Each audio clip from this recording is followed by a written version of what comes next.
Hello everyone, welcome to WPSC text book channel. তোমাদের সামনে আজকে যে একটি ক্লাস নিয়ে এসেছি বা একটি যে ইন্টারভিউ তোমাদেরকে প্রস্তুতি পর্ব যেটা একটা ক্লাস নিয়ে এসেছি, সেই ক্লাসটা হচ্ছে যে 20টি প্রশ্ন যেটা খুব কমনলি যে কোনো পরীক্ষায় আস্ক করে বা জিজ্ঞেস করে। তো এই কথাটা বলার আগে বা এই 20টা কোশ্চেন যাওয়ার আগে আমি কিছু কথা বলতে চাই তোমাদের সাথে। বিকজ ইন্টারভিউ হচ্ছে একটা কথোপকথনের জায়গা, এখানে কোনো লেখার কিছু নেই, আর সব থেকে বড় কথা মুখস্থ তো কোনো ব্যাপারই নেই। যদি ভাবো যে আমি এই কোশ্চেনটার উত্তর দিতে পারছি না, সেটা কখনো মুখস্থের উত্তর দেবে না, নিজের মতো করে উত্তর দেবে। দেখো, আমরা বিভিন্ন জেলা থেকে পরীক্ষা দিতে যাব, আমাদের যে ভাষাগত জায়গাগুলো সেগুলো কিন্তু ডিফারেন্স হতেই পারে। এমন নয় যে তুমি আমার মতো কথা বলতে পারছো না মানে তুমি ঠিকঠাক নও। সেটা তোমার একটা রিজিওনাল জায়গায় একটা রিজিওনাল প্রভাব থাকেই, সেইগুলোকে কখনো ঠিক করতে যেও না। সেটা তোমার মাতৃভূমির জায়গা, সেইগুলো নিয়ে কখনো তোমাকে একটা ইন্টারভিউয়ার কখনো তোমাকে কম মার্কস দেবে না বা সেগুলোকে কোনো নেগেটিভিটির জায়গায় নেবে না। এই কথাগুলো কেন বলছি না, বিভিন্ন স্টুডেন্ট বিভিন্নভাবে প্রশ্ন করছে, তাদেরই একটা উত্তর তোমাকে আমি দিলাম যেটা মনে পড়লো। আজকে যে সেশনটা নিয়েছে সেটা হচ্ছে যে যে 20টা প্রশ্ন সাধারণত জিজ্ঞেস করে থাকে সেগুলো স্মার্ট উত্তর কি করে দেবো। দেখো, WBSSCর যে ইন্টারভিউ হতে চলেছে, আমি একবার স্কোরটা তোমাদেরকে দেখিয়ে দিলাম। সেটা হচ্ছে 10 মার্কস থাকবে তোমার গ্রুপ সিতে, আর গ্রুপ ডিতে থাকবে 5, কম্পিউটার এফিসিয়েন্সি এবং টাইপিংয়ে থাকবে তোমার 15। ঠিক আছে, মানে মোট হচ্ছে তোমার 25 নম্বরের পরীক্ষা হচ্ছে তোমার গ্রুপ সিতে, আর গ্রুপ ডিতে হতে 5 নম্বরের পরীক্ষা।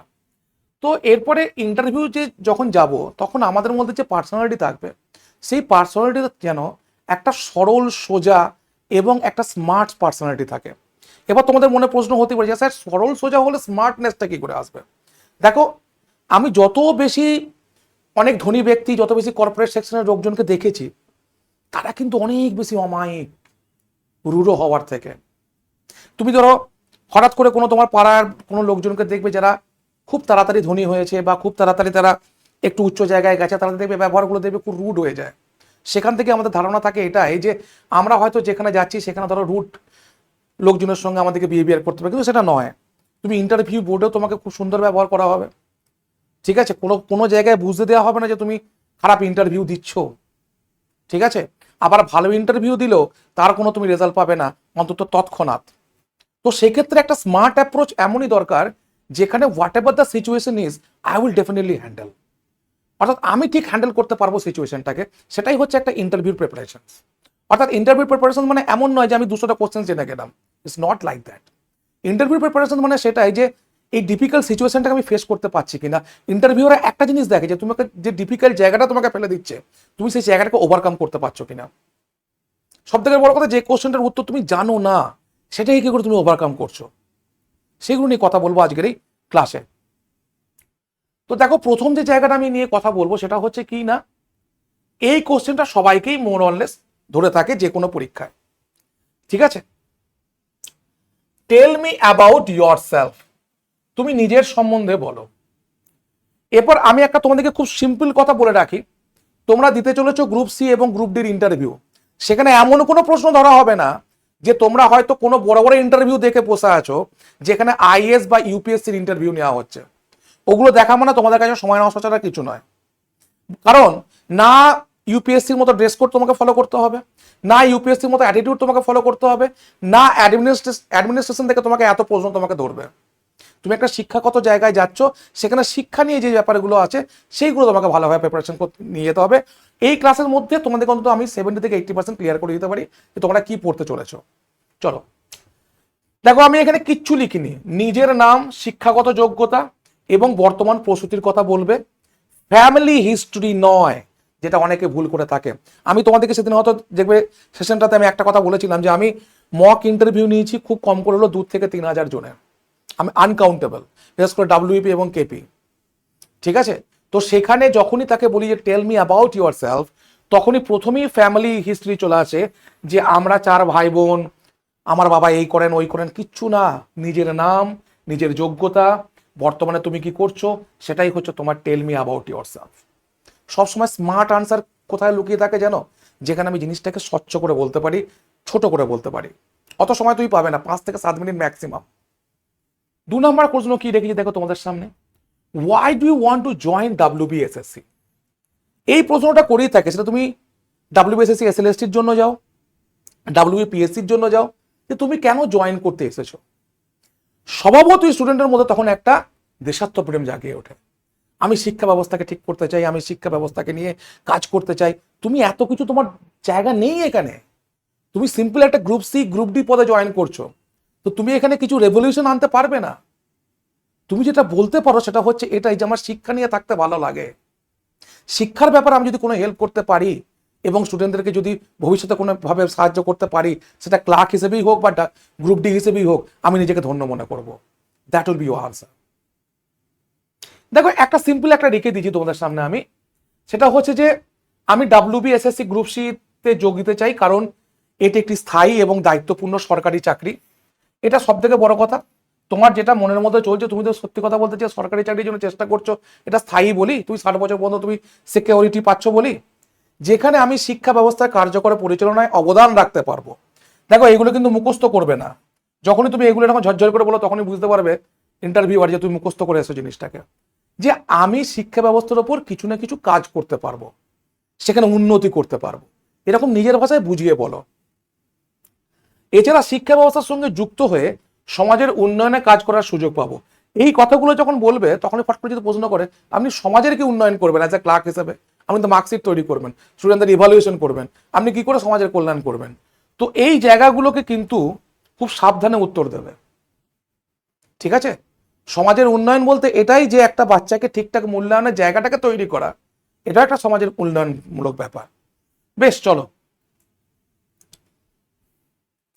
3 নম্বর হচ্ছে হোয়াট আর ইউর স্ট্রেংথ। মানে তোমার কোন জায়গায় সব থেকে বেশি পজিটিভিটি বা তোমার সব থেকে শক্তিশালী জায়গা কোনটা, তুমি যে কোনো খুশি বলতে পারো। What are your strength. দেখো কি উত্তর দেবে, আমি তোমাদেরকে সব শিখিয়ে দিয়েছি। স্মার্ট আনসার কিরকম না, আমার স্ট্রেংথ হচ্ছে আমার ডিসিপ্লিন, আমার স্ট্রেংথ হচ্ছে আমার হার্ড ওয়ার্ক, আমার স্ট্রেংথ হচ্ছে আমার কনসিস্টেন্সি। জানবে এই তিনটের মাধ্যমে একটা সাকসেসফুল ব্যক্তি তৈরি হয়। ওই জন্য 3টে আনসারই দিয়েছি আমি। এই 3টেই বলবে যে আমার স্ট্রেংথ হচ্ছে আমার ডিসিপ্লিন। এবার ডিসিপ্লিন বলতে কি না, আমি যে কাজটা করছি সেই কাজে আমি দায়বদ্ধ থাকাটা হচ্ছে আমার ডিসিপ্লিন। মানে সেখান থেকে আমি কোনো মতো সরে আসবো না, what ever the situation is. Hard work মানে যে কাজটা করছি সেই কাজটার প্রতি আমি প্রচন্ড পরিমাণে ডেডিকেটেড, সেটা হচ্ছে তোমার হার্ডওয়ার্ক। কনসিস্টেন্সি মানে কাজটার মধ্যে কোনো গ্যাপ দিচ্ছি না, সেটা হচ্ছে তোমার কনসিস্টেন্সি। তো এই 3টে গুণ থাকলে যে কোনো মানুষ সাকসেসফুল হতে পারে, ঠিক আছে? তো এই 3টে গুণই বলবে যে আমার ডিসিপ্লিন আছে, আমার হার্ডওয়ার্ক আছে, আমার কনসিস্টেন্সি আছে। তারা তোমাকে বাড়িতে গিয়ে দেখতে যাবে না বা বাড়ির লোককে জিজ্ঞেস করতে যাবে না তুমি কখন সকালে ওঠো, ঠিক আছে? বেশ। What are your weakness.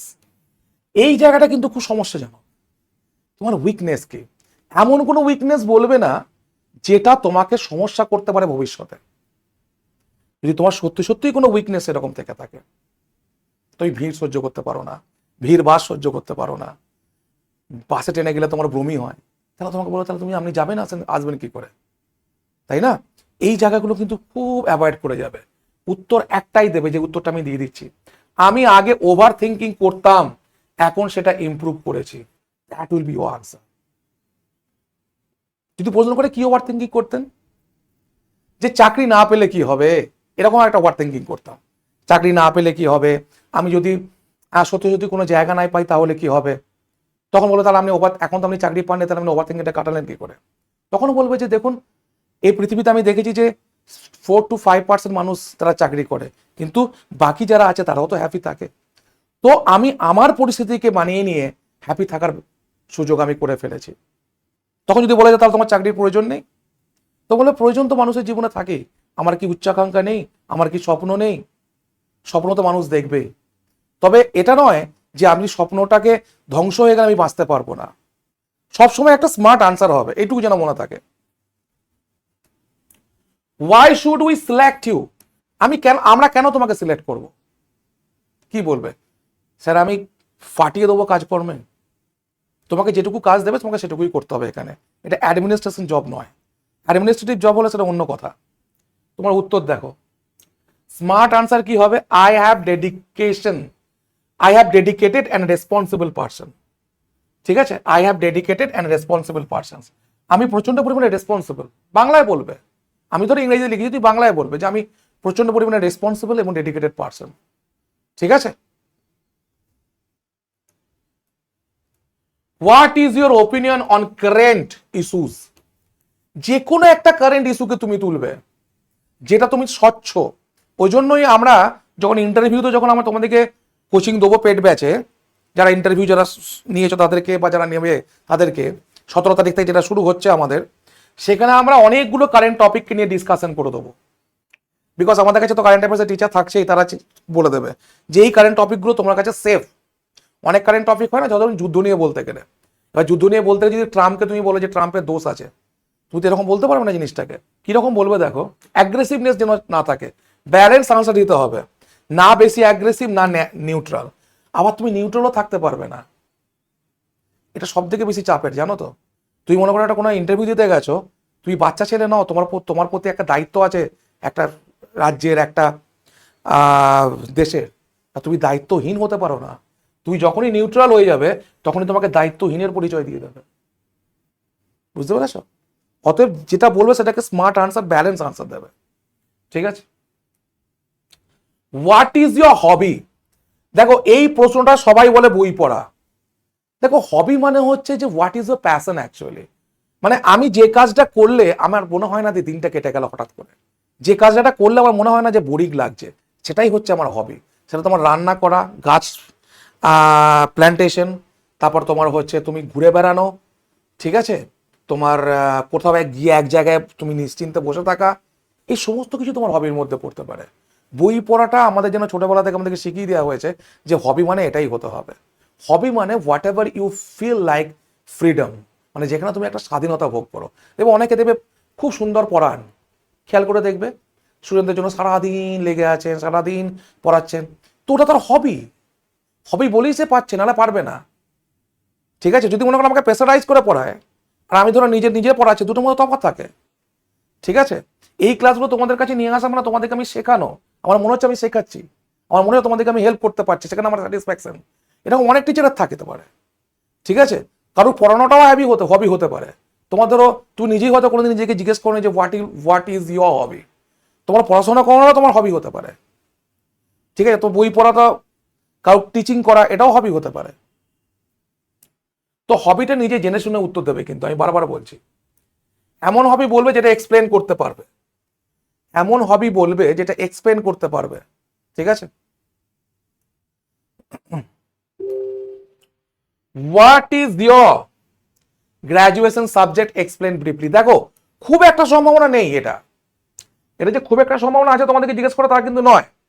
কিন্তু যদি মনে করে এত স্টুডেন্ট পরীক্ষা দেবে, সবাইকে তো এক প্রশ্ন জিজ্ঞেস করতে পারে না, যদি তোমাকে জিজ্ঞেস করে ফেলে, তো সেখানে তুমি কিন্তু বেশি কিছু বলতে যাবে না, সেখানে ছোটখাটো আনসারের মধ্য দিয়ে তুমি বলবে যে আমার ফেভারিট সাবজেক্ট ইংলিশ, আমার ইংলিশ পড়তে ভালো লাগে, ইংলিশে কথা বলতে ভালো লাগে, তাই আমি ইংরেজিটাকে নেওয়া। আমি যদি আমাকে বলে যে আমার ইংরেজিতে কথা বলতে ভালো লাগতো, ইংরেজিতে সঙ্গে থাকতে ভালো লাগতো, ইংলিশ লিটারেচার ভালো লাগতো, ইংলিশ গ্রামার ভালো লাগতো, ঠিক আছে, as a presentable person in English, এটা আমার অনেকদিন ধরেই খুব আশা, তো সেই জন্য আমি ইংলিশ নিয়েছিলাম।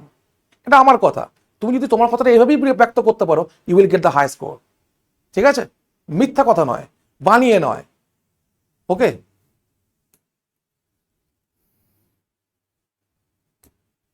ডিফারেন্স বিটুইন অ্যাডমিনিস্ট্রেশন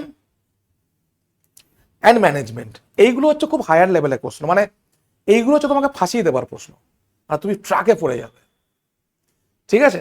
যদি না জানো তো না, আমি যে উত্তরটা দিচ্ছি সেটা মুখস্থ করবে, কিন্তু নিজের মতো করে যেন বলতে পারো, সেইভাবে মুখস্থ করবে, একদম টপ টু বটম। অ্যাডমিনিস্ট্রেশন হচ্ছে কিনা প্রশাসনের সঙ্গে, এটি হলো সিদ্ধান্ত নেওয়ার স্তর, এখানে পলিসি তৈরি হয়, কি করা হবে, কেন করা হবে, কোন ডাইরেকশনে কাজ হবে।